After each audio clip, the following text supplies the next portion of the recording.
Theo, today's announcement clearly came from the heart. Just, what was going through your mind as you, I guess, planned out what you were going to say today? Well, first of all, I had to get through my family.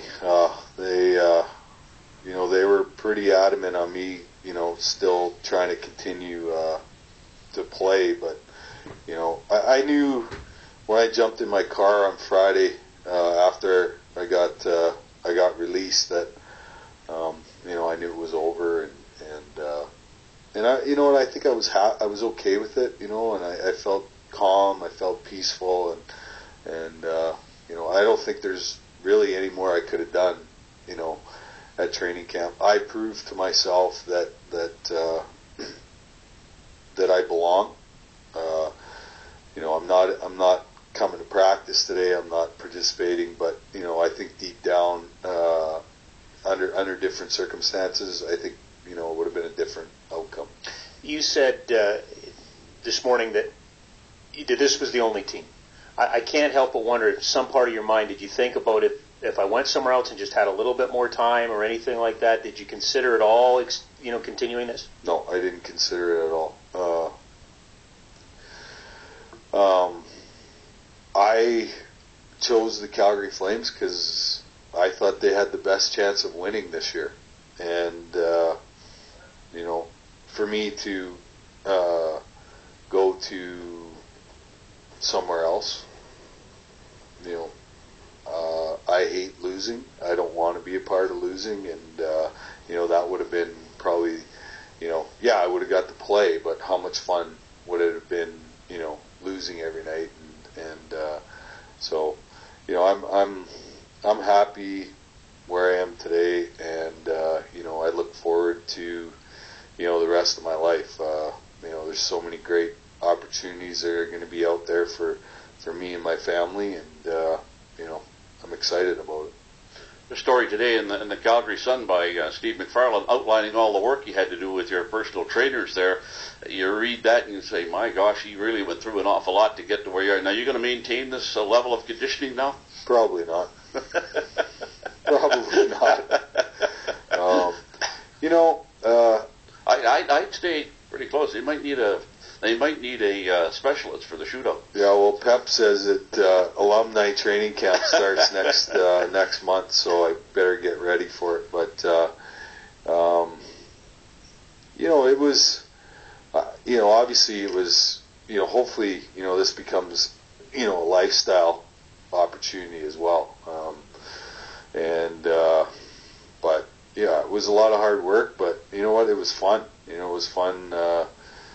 Preparing for another season, and obviously didn't go the way I wanted it to, but I think in the end, it was a great way to go out. It was a nice way to say goodbye to the fans, who have been tremendous, throughout my career, and a baby in exhibition doesn't made history. Yeah, doesn't hurt at all either. So.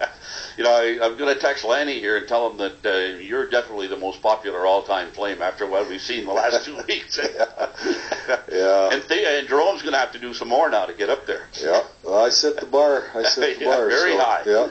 So hopefully, I think that I look at the Flames team. The upgrades that were made. There's some tremendous additions to the hockey club, and I love the system that they're playing now. It's easy to understand.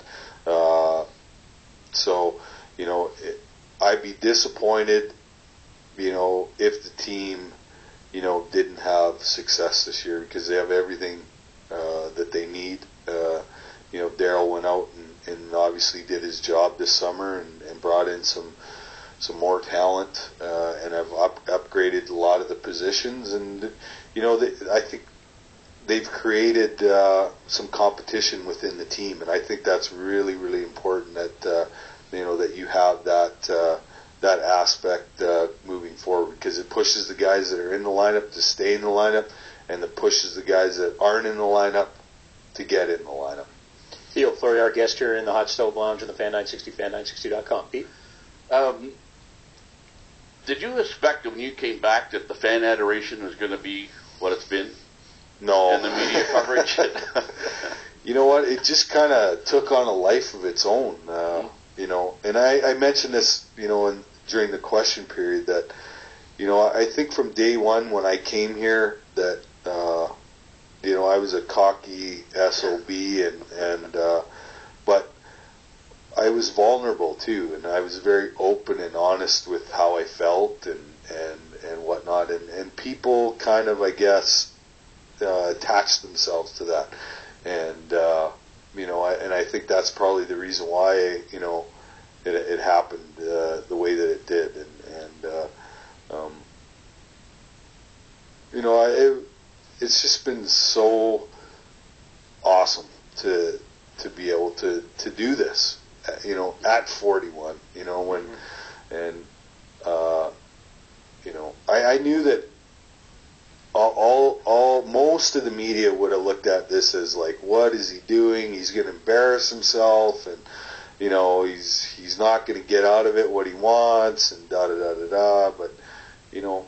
Those are people that don't know you well. Yeah, exactly, and I think that, you know,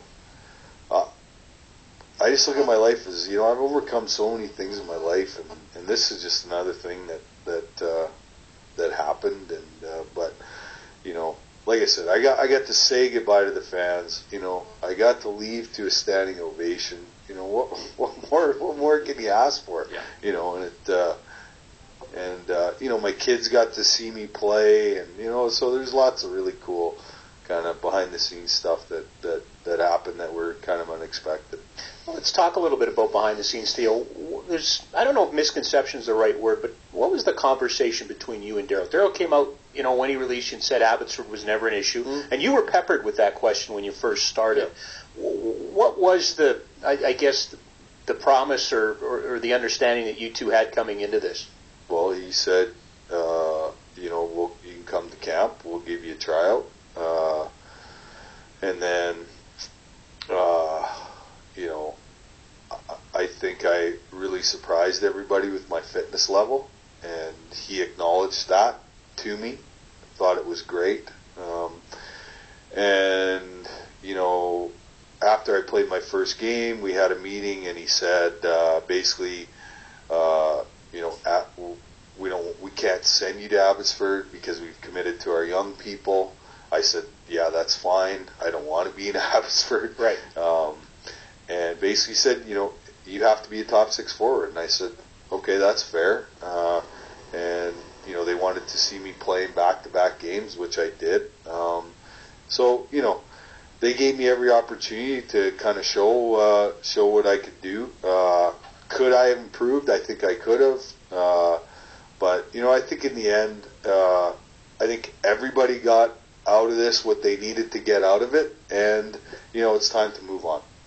You mentioned at the news conference that a lot of the players came over to you and asked you questions and looking for advice and that sort of thing. Do you think in those 2 weeks you've built enough bond with those guys that they feel comfortable coming to you now or through the course of the season? Yeah, I would hope so. You know, the thing, you know, like I've been around the team for 6 years now. I've seen disappointment after disappointment after disappointment, and, you know, getting ready for camp, all I kept hearing was structure, structure, structure, structure. We need more structure. This is a tough group to coach. You know, there were so many comments. So basically, I came in like everybody else, starting kind of from new, and you know, I made sure that when I was on the ice that I was playing within the system. And because of that, I had a lot of success. So what does that tell the young guys? You know, because, yeah, if I'm too slow to play and I played within the structure of the system, you know, I basically had to skate from the blue line in. So what does that tell you? We're trying to turn pucks over in the neutral zone to get going the other way. And the less time we spend in our zone and the more time we spend in their zone, you know. And